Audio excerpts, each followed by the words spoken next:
Hello guys, welcome back to my channel আর কে রুমকি ঘোষ। আমি মিশো থেকে একটা ব্যাগ অর্ডার করেছি যার রেঞ্জ হচ্ছে 300-এর মধ্যে, অফিস ব্যাগ। চলো সেটাই তোমাদের শেয়ার করবো, রিভিউ দেবো। চলো দেখে নেওয়া যাক কেমন এসছে। লেট কে স্টার্টেড। চলো তাহলে ওপেন করা যাক। আর ওপেন করার সময় আমি হাতের সামনে কাঁচি এগুলো কিছুই পাই না আমি। চলো এমনি হাত দিয়েই চেষ্টা করি।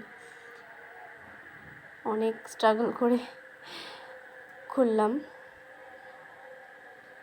স্টিকার দেওয়া থাকে, তার মধ্যে এত কী যে আঠা জাতীয় দেওয়া থাকে কিছুই বুঝতে পারি না। যাই হোক, ওপেন করলাম। আবার এক প্রকার পাতলা প্লাস্টিকের মতন দেওয়া আছে, এটাও এখনও মুখ খুঁজে পাচ্ছি না কোনটার থেকে খুলবো আর কি। চলো পেয়ে গেছি, ওপেন করছি। এভাবেই করি আমি। এখন ফাইনালি ব্যাগটা বের হয়ে গেছে। এবার দেখি কটা চেন আছে।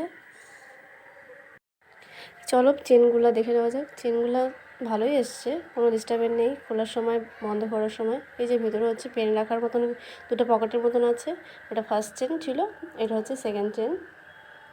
এটার ভেতরে হচ্ছে এই যে ল্যাপটপ রাখার মতো জায়গা আছে। ভালোই মজবুত ব্যাগটা, কাপড়টা খুবই ভালো। এই তো ব্যাস।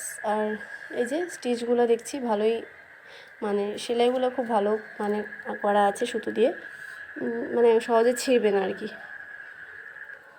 ব্যাস এই দুটোই চেন আছে। আর এই যে ল্যাপটপ রাখার জায়গা, এই যে তোমাদেরকে ছবি দিলাম স্ক্রিনে, প্রাইস 14 সব লেখা আছে। আবার চেনগুলো লাগিয়ে দিলাম। আবার এই ব্যাগের ফিতাগুলো হচ্ছে টেনে টেনে দেখলাম যে ভালোই মজবুত আছে, স্টিচগুলো খুব ভালো করা আছে মজবুত সুতো দিয়ে। ভিডিওটি ভালো লাগলে একটা লাইক আর একটা সাবস্ক্রাইব করো প্লিজ। ধন্যবাদ।